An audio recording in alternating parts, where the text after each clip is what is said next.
قالت جميل وقولها ما أجمله.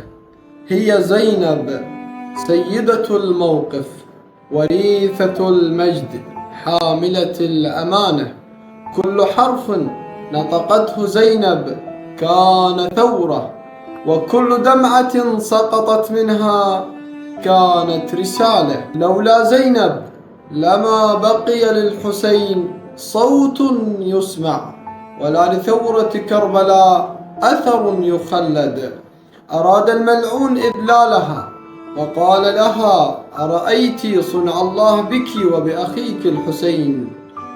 قامت وبكل شموخ وكبرياء وقالت: ما رأيت إلا جميلا. اختصار للحديث، في صبرها دروس، وفي كلامها نور، وفي مواقفها انتصار للحق. هي زينب